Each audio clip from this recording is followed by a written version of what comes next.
Buenos días, queridos hermanos. Le habla Miguel Malquish.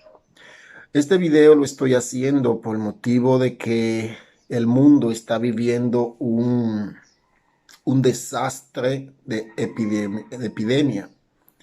Y el ministerio Jesús vive en mí ha tomado la medida de no reunirse en iglesia, sino de hacer nuestras actividades vía YouTube. Damos gracias a Dios porque Dios ha permitido que la tecnología avance de tal modo que hoy día la iglesia pueda recibir los mensajes de parte de Dios por esta vía.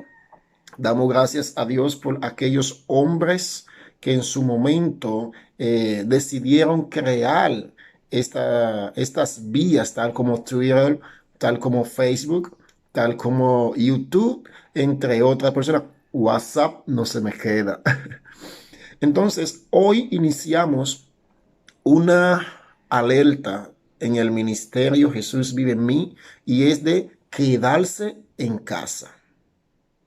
Nosotros no salimos de nuestra casa, estamos en cuarentena por motivo de que el coronavirus está afectando fuertemente al mundo. Fuertemente. Aquí en mi país hay muchas personas contagiadas. Aquí en San Cristóbal, donde vivo, um, hay personas cerca de donde yo vivo ya con coronavirus. Pero hice un video hace unos días atrás y es de que esas cosas que están pasando, ese virus, esa plaga, esa epidemia de la cual habla la Biblia en Apocalipsis capítulo 6, verso 8, no pueden quitarnos la esperanza, no pueden quitarnos el gozo de la palabra de Dios. Bueno, hoy es miércoles y hoy la iglesia sostiene lo que es la doctrina bíblica. Y nosotros vamos a transmitir por esta vía lo que son los miércoles, la doctrina bíblica, y los domingos, que es el culto, vamos a transmitir el mensaje. El viernes, que es el otro día que nosotros nos reunimos, lo que hacemos es oraciones y testimonio, pero lo vamos a hacer desde casa. Vamos a hacer nuestras oraciones en el momento indicado en la casa.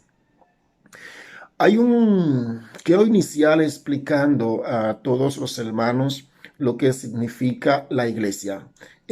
Por qué el ministerio Jesús vive en mí, cree en la iglesia. Pero no es tampoco por qué, sino cómo cree que la iglesia debe de ser. ¿Cómo cree que la iglesia debe de ser? Porque en verdad hay muchos elementos que se han introducido en la iglesia, la cual no lo encontramos en la Biblia. Y hoy día las personas le damos como bueno y válido. Pero cuando vamos a la Biblia, tenemos que irnos al Antiguo Testamento, donde Dios le hablaba a un pueblo, pero ya cuando vamos al Nuevo Testamento, cuando Dios le habla a la iglesia, no vemos ciertos elementos. Algo que nosotros como parte del ministerio Jesús vive en mí, hemos tomado de nosotros es que debemos de ir eliminando cada día más las tradiciones y entonces observar lo que es la palabra de Dios. Nosotros vamos a estar estudiando en esta semana lo que es el tema la iglesia. ¿Qué es la iglesia? ¿Cómo se compone la iglesia? ¿Por qué la iglesia es importante? Y vamos a estar hablando sobre estos y otros puntos con respecto a la iglesia. Otro es, ¿quiénes conforman la iglesia? ¿Qué no es la iglesia? Entonces, ¿a qué se dedica la iglesia? Estos puntos los vamos a estar observando. Pero En la creencia del ministerio Jesús vive en mí, el tema de la iglesia es el número 7, es la creencia número 7, la iglesia. Es la creencia número 7 y vamos a estar hablando de ella hoy. Lo primero que me gustaría hacer es invitar al Espíritu Santo para que esté con nosotros en este proceso y le pido a ustedes, queridos hermanos, de que me acompañen. Amado Señor, te damos gracias por este día que nos ha permitido vivir. Gracias, Señor, por las diversas oportunidades que nosotros podemos ver que tú nos haces llegar. Padre, en estos momentos damos gracias por tu palabra. Damos gracias, Señor, porque allí tenemos la guía, el mapa con la cual podemos llegar hasta tu presencia.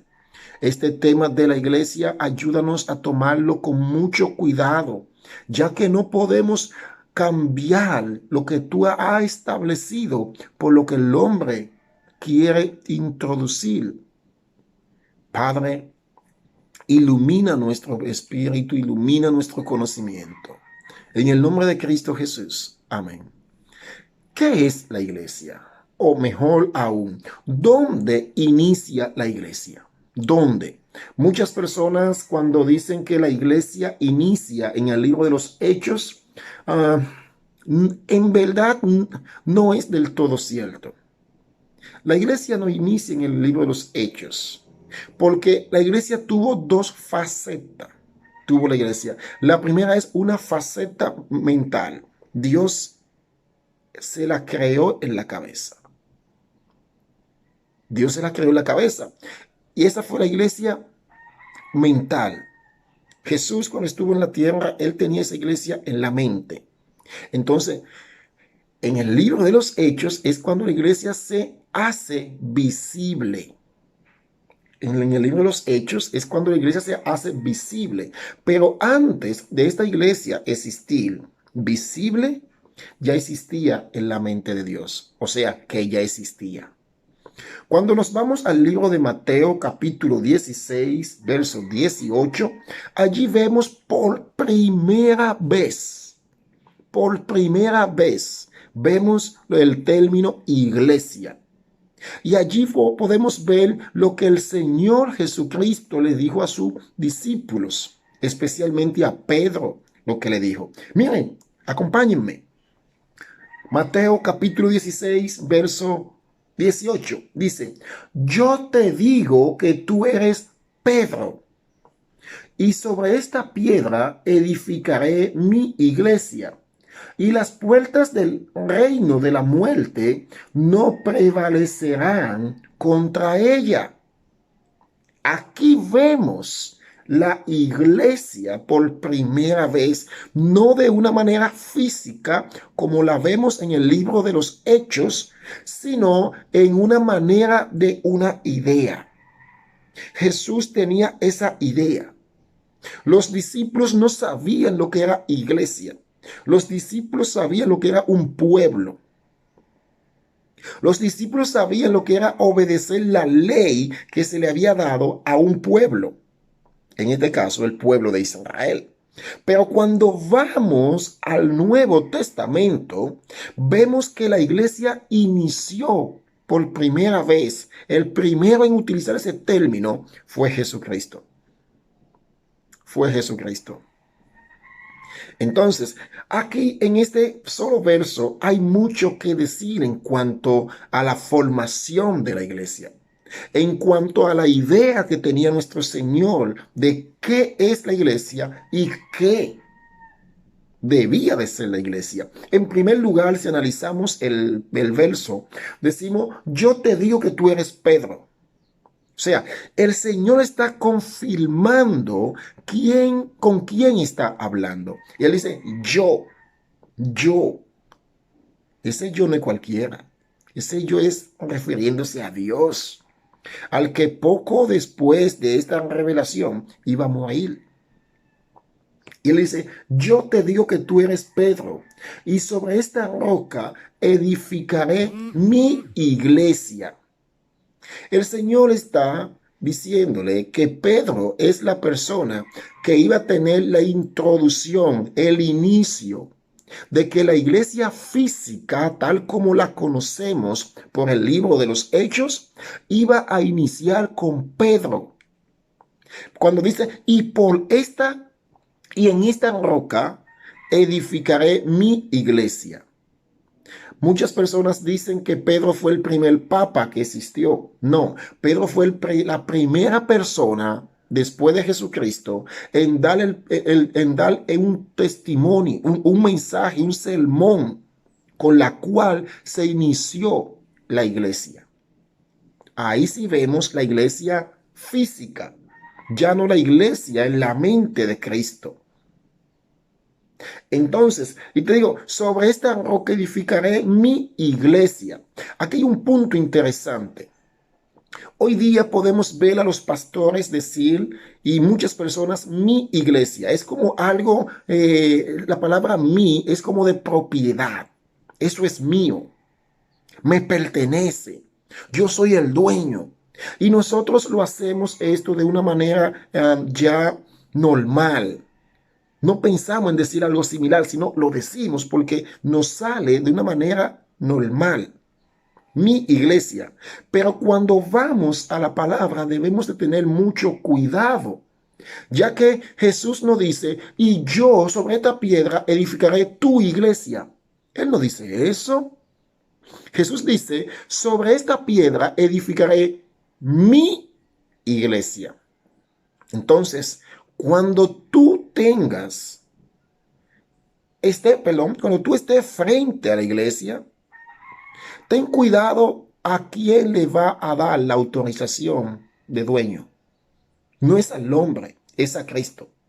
Y por este motivo de que Jesús no dijo que sobre esta piedra edificaré mi iglesia, sino sobre esta piedra edificaré mi iglesia, es que nosotros debemos de tener cuidado de cómo conducirnos en la casa de Dios, porque esta idea de iglesia nació en la mente de Jesucristo, en la mente de Jesucristo, pero sigue diciéndonos, y las puertas del reino de la muerte, o sea, se está hablando ahí del Hades, se está hablando ahí del deseo de Satanás de destruir la obra de Dios. Se está hablando acá el deseo de la naturaleza del hombre, de ser un hombre egoísta, un hombre que quiere tener lo que es el reconocimiento de Dios, no porque así lo desee, sino por su naturaleza pecaminosa. Y Jesús le dice, y las puertas del reino de la muerte no prevalecerán contra ella. En otras palabras, lo que Cristo le está diciendo a Pedro, y alrededor de Pedro, por supuesto, había más discípulos, eso debo de entenderlo. Pedro no estaba solo en ese momento, pero sí fue Pedro que le contestó la pregunta que Jesús había hecho. Ejemplo, ¿cuál fue esa pregunta que Jesús le había hecho? Si nos vamos al verso 13 de Mateo 16, dice, cuando llegó a la región de Cesarea de Filipo, Jesús preguntó a sus discípulos, ¿quién dice la gente que es el Hijo del Hombre? Por esto fue que Jesús y Pedro sostienen esta conversación, que Jesús le dice que sobre esta roca edificaré mi iglesia, si lo vemos.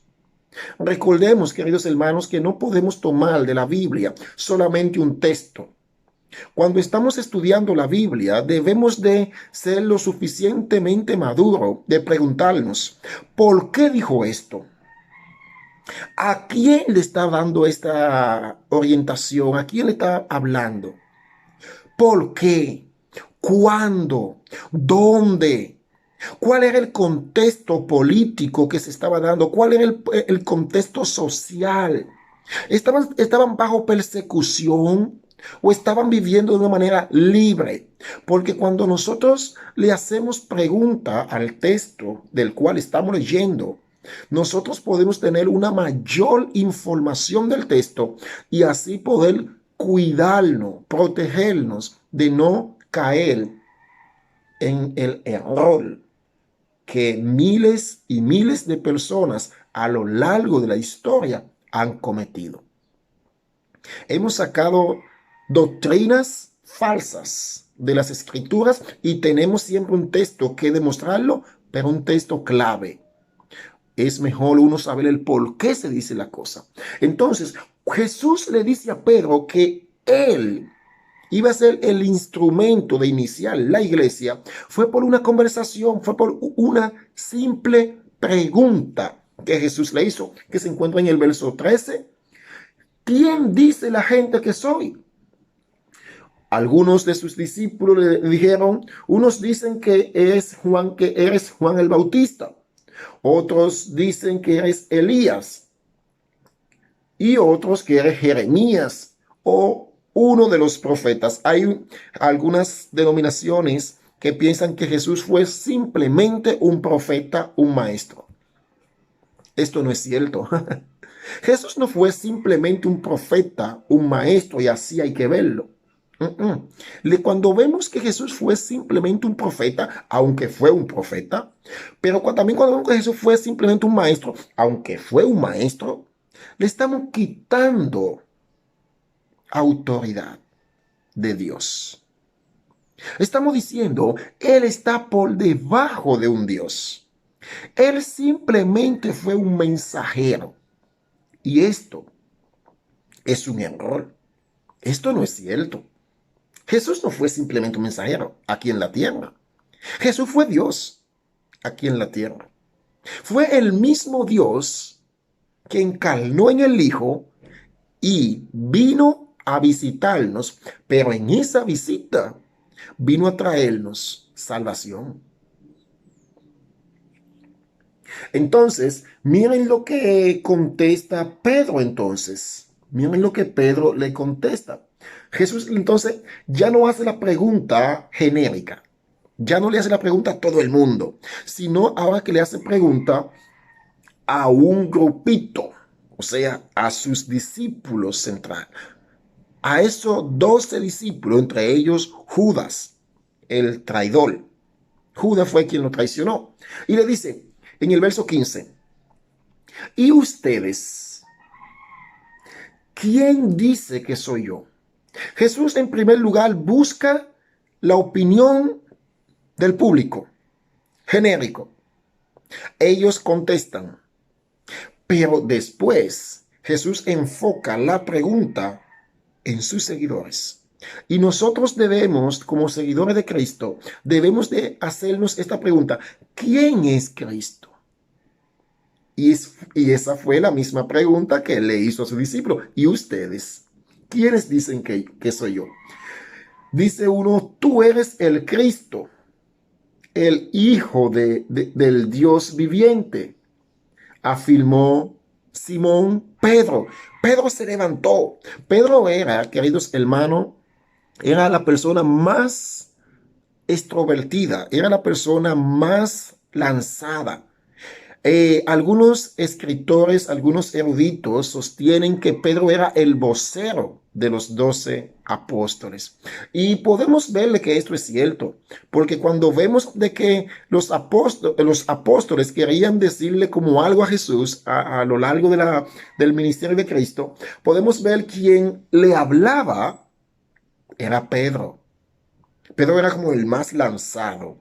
Entonces, Pedro, cuando Cristo le hace esa pregunta, Pedro dice, usted es el Cristo, el Hijo del Dios viviente. Y ahí es que Jesús en el verso 17 le dice, dichoso tú, Simón, hijo de Jonás, le dijo Jesús, porque eso no te reveló ningún mortal, sino mi Padre que está en los cielos. Y entonces ahí es cuando se conforma el engranaje, que Jesús entonces pasa a decirle que sobre él, por esa palabra que Pedro dijo de quién es Cristo, Jesús vio que Pedro estaba preparado para ser la persona indicada de construir la iglesia física. Esa iglesia que Jesús tenía en la mente, que fue donde inició la iglesia en la mente de Jesús, no era Jesús quien la iba a llevar a convertirla en física, sino que Pedro era la persona indicada para convertir esa iglesia en física. Bueno, aquí vemos el inicio de la iglesia. En primer lugar, queridos hermanos, debemos entender que hasta el momento hemos visto que la iglesia no inicia en el libro de los Hechos de la manera en que hoy lo predicamos. Hemos visto de que en la iglesia inicia en primer lugar en la mente de Jesucristo. Esa iglesia no era física, no era visible, solamente estaba en la mente de Jesús. Podemos ver de que Jesús le entrega, le da la oportunidad a Pedro de ser quien inicie esa mente, esa iglesia que estaba solamente en la mente de Cristo. Dios le da la oportunidad a Pedro de que inicie la iglesia física. Y él lo hizo a través del primer sermón bíblico que se dio después de la muerte de Jesucristo. Pudimos ver que Jesucristo puso un sello en esta iglesia que se iba a construir. Un sello él puso. ¿Y cuál fue el sello? Su protección. La iglesia de Dios está protegida, debemos tenerlo en cuenta. Está protegida. ¿Por qué está protegida? Porque van a ver un sinnúmero de cosas, por decirlo de una forma, un sinnúmero de actividades diabólicas, mundanas y del mismo hombre que van a atacar, van a querer destruir lo que Dios ha formado. Eso es lo que el enemigo busca, destrucción de la obra de Dios. Y la iglesia es el cuerpo de Cristo. Entonces, podemos ver que hasta el momento hemos aprendido que Jesús, el sello que le puso a la iglesia fue: y las puertas del Hades o del infierno no van a prevalecer. Ahora bien, cuando nosotros vamos ya a entrar a lo que es la iglesia física, ¿cómo inicia la iglesia física tal como la vemos en el libro de los Hechos? ¿Dónde tenemos que dirigirnos? Por supuesto, al libro de los Hechos. Hay muchas veces que yo entro en contradicción, no con la Biblia, sino con lo que está, con ciertos nombres. Ejemplo, quiero hacer este paréntesis. Este libro de los Hechos no debió de llamarse, a mi parecer, esto no es bíblico, esto lo digo yo, no debió llamarse libro de los Hechos de los Apóstoles. Aunque en verdad relata la historia de todo lo que los apóstoles hicieron, yo entiendo que este libro debe llamarse Hechos del Espíritu Santo. Porque es allí que vemos, después de la ida de Cristo, es allí que vemos cuando el Espíritu Santo viene. Y ahí es cuando los discípulos se llenan de valor y empiezan entonces ¿a qué? ¿A qué? Exacto. Empiezan a predicar, a ser los testigos de Jesús, tanto donde ellos estaban en su lugar natal en Jerusalén, como en los confines de la tierra. Entonces, yo entiendo, esto no es bíblico, espero que no me crucifiquen por esto. Yo entiendo de que este libro debió de llamarse Hechos del Espíritu Santo, no Hechos de los Apóstoles. Porque los apóstoles no pueden hacer nada sin el Espíritu Santo de Dios. Tú y yo no podemos hacer nada sin el Espíritu Santo de Dios. Pero miren, antes de Cristo, ya Cristo ya estaba muerto, ya hubiese muerto, ya Cristo hubiese resucitado, ya Cristo había pasado unos días con sus discípulos. Viene entonces y le da este mandato a sus discípulos. Y le dice, no, estamos en el libro de los Hechos, Hechos capítulo 1, y vamos a estar leyendo el verso 4. Hechos 1, 4. Jesús le dice a ellos lo siguiente. Miren lo que le dice.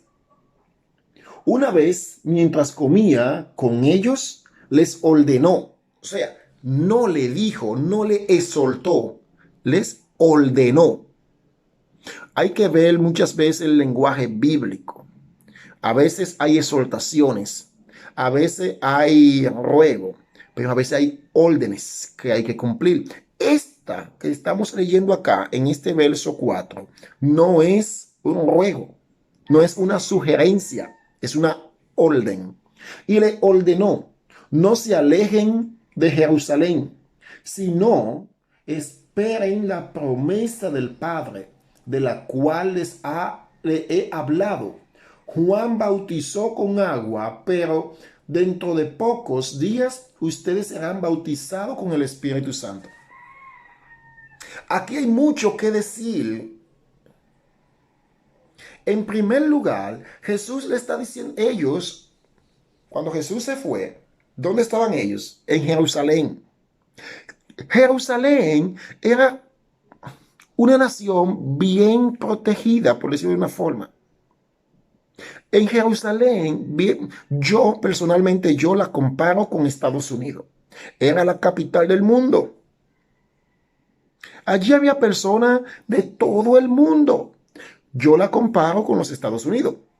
Y Jesús le dice a ellos, no se alejen de Jerusalén. ¿Por qué? Porque cuando en el momento que un grupo, por decirlo de una forma, que un grupo pierde su líder, ¿qué es lo que hace? No se queda junto. Por lo general el grupo se va cada cual por su lado.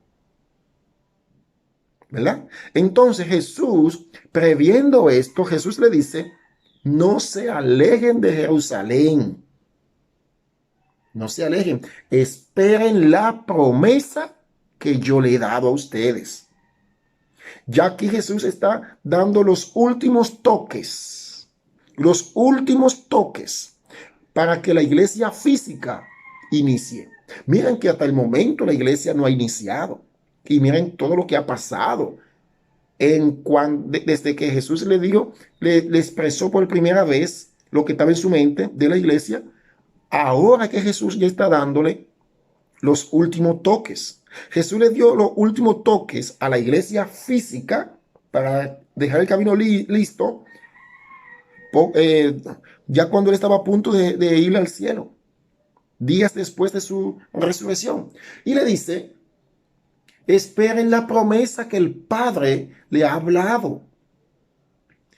Si Juan bautizó con agua, ¿verdad? Juan bautizó con agua, pero dentro de pocos días ustedes serán bautizados con el Espíritu Santo. Hay personas que dicen que hay dos bautismos, el bautismo de agua y el bautismo del Espíritu Santo. No, hermano. Esto no es cierto. Existe un solo bautismo en la iglesia del Señor. Un solo bautismo. Juan bautizaba con agua y de esta forma fue que Jesús se bautizó. Ustedes lo recordarán en Mateo, ¿verdad? Cuando se abrió el cielo y se escuchó la voz, entonces vino el Espíritu Santo en la forma de paloma. Ahí podemos ver la Trinidad, Padre, Hijo y Espíritu Santo. Muchas personas piensan que hay más de un bautismo. Hay un solo bautismo. Cuando usted se bautiza en agua, usted se está bautizando en agua y en Espíritu Santo, y en el Espíritu Santo. Porque usted se está bautizando después de la venida del Espíritu Santo. Y ese bautismo es agua y en el Espíritu Santo que usted se está bautizando. Pero las personas siempre tenían dudas, ¿verdad? Siempre tenían dudas. Y miren lo que los discípulos le contestan a Jesús. Señor, ¿es ahora cuando vas a restablecer el reino de Israel? Mm. Todavía los apóstoles no estaban claros de lo que Jesús estaba haciendo en sus últimos días aquí en la tierra. Todavía ellos no estaban pensando. Jesús le había hablado a ellos de la iglesia que él iba a crear, ¿verdad? De que su iglesia iba a ser creada. Pero a mi entender, ellos no estaban pensando en esta iglesia, en esto que Jesús le había dicho hace tiempo atrás. Ellos estaban pensando de que que Jesús iba a hacer un trabajo con Israel. Y le preguntan, Señor, ¿es ahora cuando vas a restablecer el reino de Israel? No. Miren lo que Jesús le contesta. No les toca a ustedes, estoy en el verso 7, no les toca a ustedes conocer la hora ni el momento determinados por la autoridad misma del Padre. Les contestó Jesús. Y el 8 dice, pero cuando venga el Espíritu Santo, óigame acá, pero cuando venga el Espíritu Santo sobre ustedes, recibirán poder y serán mis testigos, tanto en Jerusalén como en toda Judea y Samaria y hasta los confines del mundo. Aquí hay varios puntos de suma importancia, pero de los cuales quiero tomar el siguiente punto. El siguiente punto. La iglesia todavía no ha iniciado físicamente. No ha iniciado. Pero quiero tomar el siguiente punto. Miren, dice en el verso 8, pero cuando venga el Espíritu Santo. ¿Quién es el Espíritu Santo? Es Dios. Ahora, no está en la forma del Padre, no está en la forma del Hijo, está en la forma del Espíritu. Eso quiere decir dicho que Dios está viviendo en ti. Dios no vive en todas perdón, el Espíritu Santo no está en todas las personas. El Espíritu Santo está exclusivamente en aquellos que son sus seguidores. Cuando tú te conviertes en un seguidor de Cristo, ahí es cuando el Espíritu Santo viene sobre ti. Miren que el Espíritu Santo no vino sobre Jerusalén completo, sobre todos los habitantes. ¿Cómo que no? No, no vino sobre todos sus habitantes. El Espíritu Santo vino exclusivamente sobre los discípulos y un grupito reducido que estaban en espera, en espera. Mírenlo, pero miren lo que pasa. Cuando nosotros nos convertimos en un testigo de Cristo. Ahora, lo primero que debemos de saber es, ¿qué es un testigo? Un testigo no es más que una persona que testifica, ya sea a favor o en contra de alguien. Y en este caso, ejemplo, Judas fue un testigo falso. ¿Por qué? Porque acusó, testificó falsamente en Cristo. Violentó la confianza que Cristo y los demás hermanos le habían depositado. Cuando nosotros, los cristianos, nos convertimos en testigos de Jesús, ¿cuándo? Esta pregunta que yo estoy haciendo aquí, yo espero que ustedes me la escriban ahí mismo. ¿Cuándo?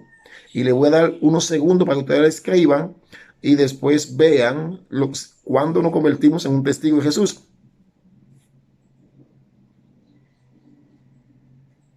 Ya eso le dio tiempo a ustedes de usted entonces escribir su respuesta. ¿Cuándo nos convertimos en un testigo de Jesús? ¿Cuándo? Aquí lo dice la palabra en el verso 8, pero cuando venga el Espíritu Santo sobre ustedes, recibirán poder y serán mis testigos. El Espíritu Santo de Jesús, entendemos que viene a la persona cuando es bautizada. El Espíritu Santo de Jesús, cuando tenemos el Espíritu Santo de Dios, es cuando entendemos que somos testigos. Ahora, pero ¿cómo es un testigo? ¿Cómo? Bueno, dice que serán testigos en Jerusalén. Así fue que Pedro inició su primer sermón, siendo testigo en Jerusalén. Pero también dice que seremos sus testigos en Judea y en Samaria y hasta los confines de la tierra. ¿Cuándo nos convertimos en testigos de Jesús? Cuando proclamamos su mensaje.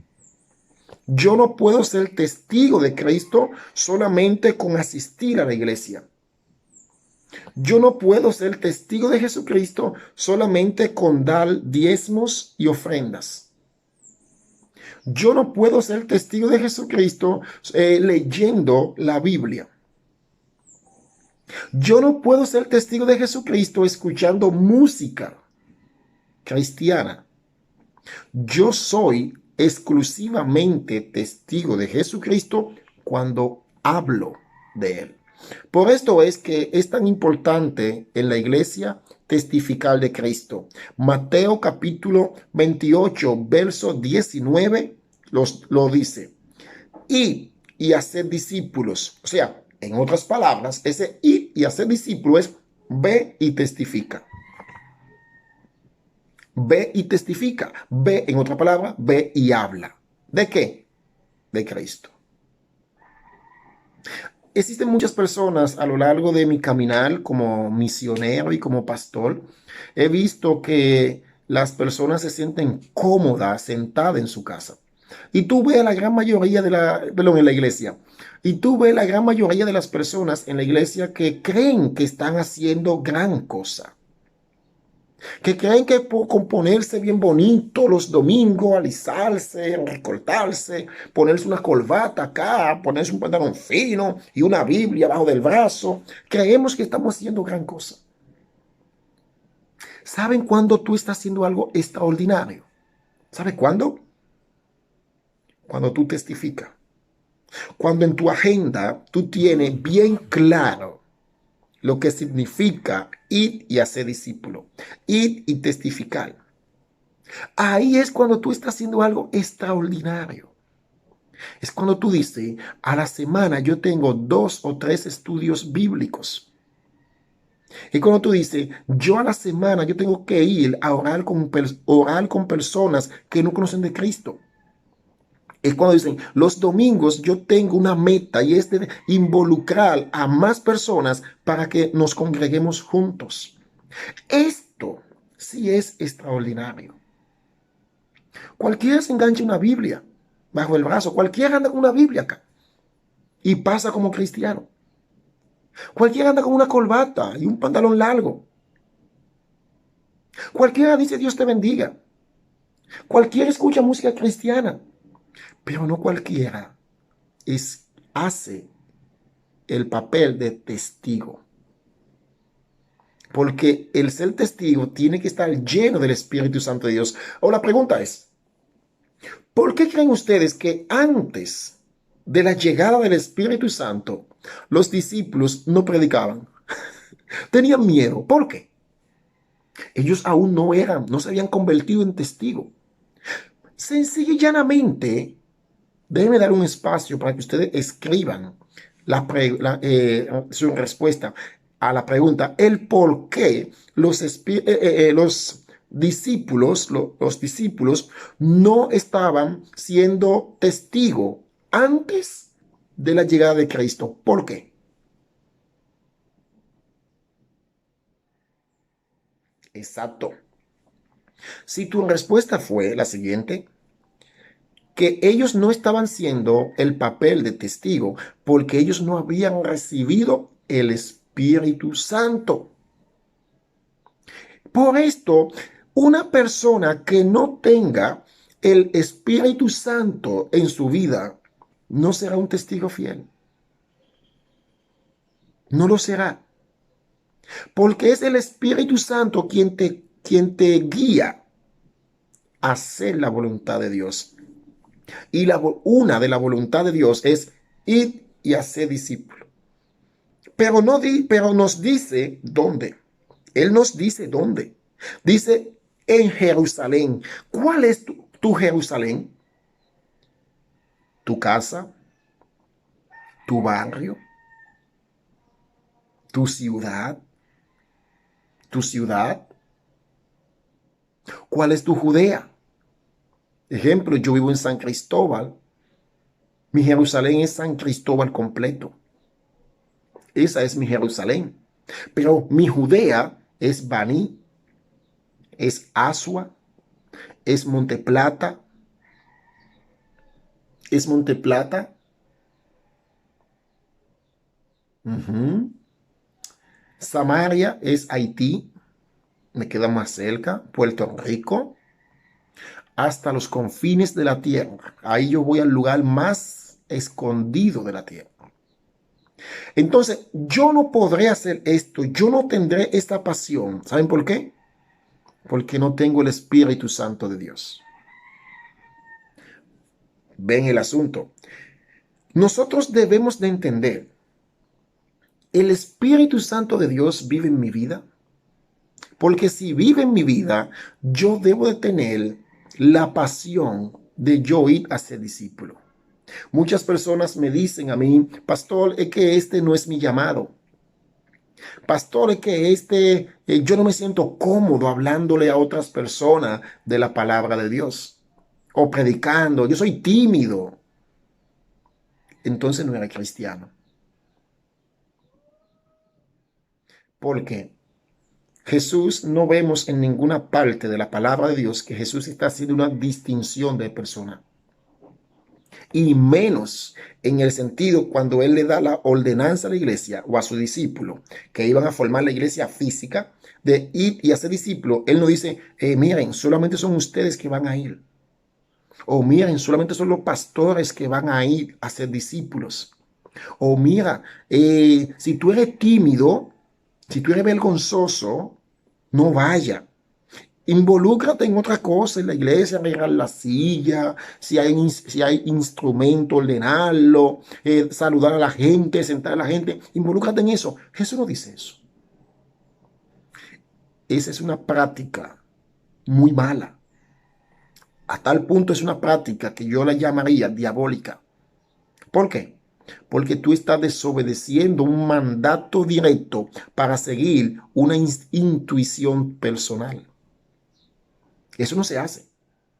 Tú debes de ir a ser discípulo. Tú debes de ir a ser discípulo porque es un mandato. Cuando Cristo te envía a ser discípulo, a ser su testigo y tú eres obediente al Espíritu Santo de Dios, tú vas a ir a ser discípulo. Así guiando, me recuerdo yo que mi padre espiritual me dejó en Santo Domingo. Él es un norteamericano y un misionero y me dejó en Santo Domingo después que me instruyó y esto. Pero mientras él estaba al lado mío, yo decía, hazlo tú. Él a veces me ponía alguna tareita y yo con mucho miedo, pero lo hacía. Pero cuando él se fue, ya yo vi que era yo que tenía que hacerlo. Así balbuceante, Cristo te ama. Así con temor, le levantaba la mano a la gente. Andaba con mi Biblia con temor. Pero en San Cristóbal, yo formé en un momento 14 grupos de estudio en la semana. Algo impresionante. Y de esos 14 grupos, yo no tenía conocimiento teológico. En esos 14 grupos que Dios formó a través de mí, yo tenía mucho temor, mucho miedo. Yo ni sabía lo que le iba a hablar. Yo conocía poco de lo que era la Biblia. Pero cuando el Espíritu Santo está en ti, tú no te vas a dedicar solamente, aleluya, aleluya. En eso que nos convertimos nosotros. Y nos llamamos adoradores, porque cantamos una canción. Esto no es adorar a Dios. Eso es parte de la adoración, pero no es adorar a Dios, es parte. La verdadera adoración a Cristo, la verdadera adoración a Cristo es ir y ser mi testigo. Si tú no lo estás haciendo, tú debes de revisarte. Voy a concluir diciendo lo siguiente. Hemos visto de que la iglesia no inició, la iglesia, el término iglesia general no inició en el libro de los Hechos. Ese término de iglesia inició en primer lugar en la mente de Jesucristo.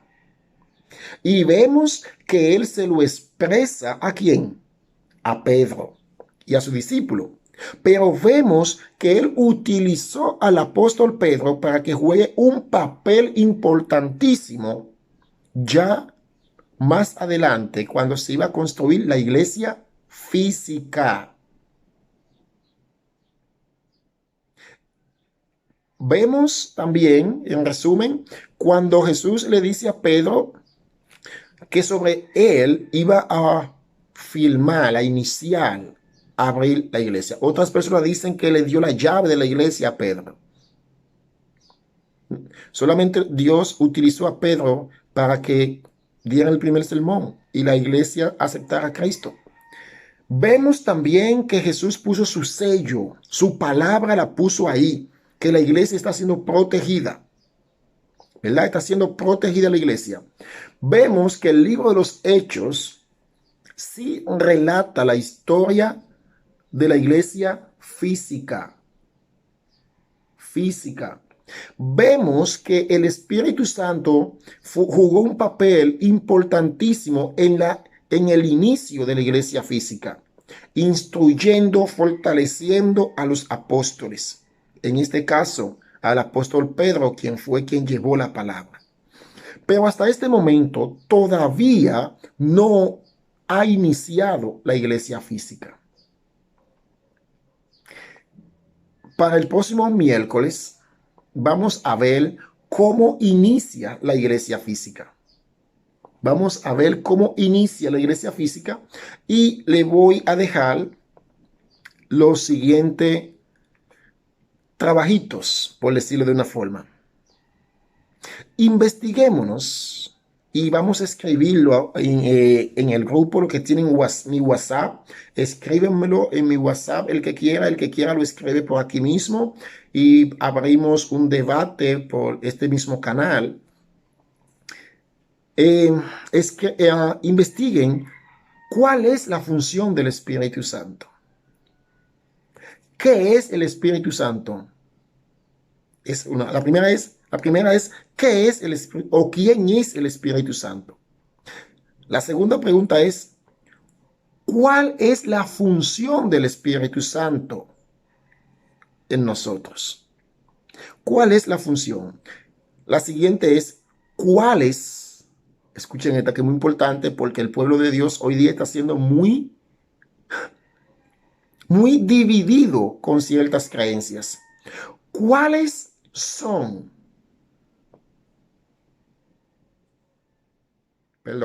¿Cuáles no son los papeles que juega el Espíritu Santo? O en otras palabras, ¿qué no hace el Espíritu Santo? Y hoy lo estamos viendo en las iglesias. ¿Qué no hace? Espero que ustedes se motiven cada uno y puedan investigar, escribir estas preguntas y entonces abrir un proceso de debate de este lugar. Para el próximo miércoles vamos a estar hablando sobre la iglesia física. ¿Cómo inició la iglesia física? ¿Cómo inició esta iglesia?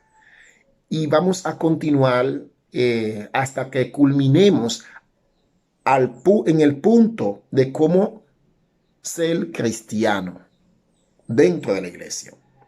Dios le bendiga grandemente, Dios le guarde, recordando que deben de contestar estas preguntas. ¿Quién es el Espíritu Santo? ¿Cuál es el papel que juega el Espíritu Santo en nosotros o en la iglesia? ¿Cuáles no son los papeles que el Espíritu Santo y hoy lo estamos viendo en la iglesia? Por favor, anímense y escriban. Dios le bendiga, Dios le guarde.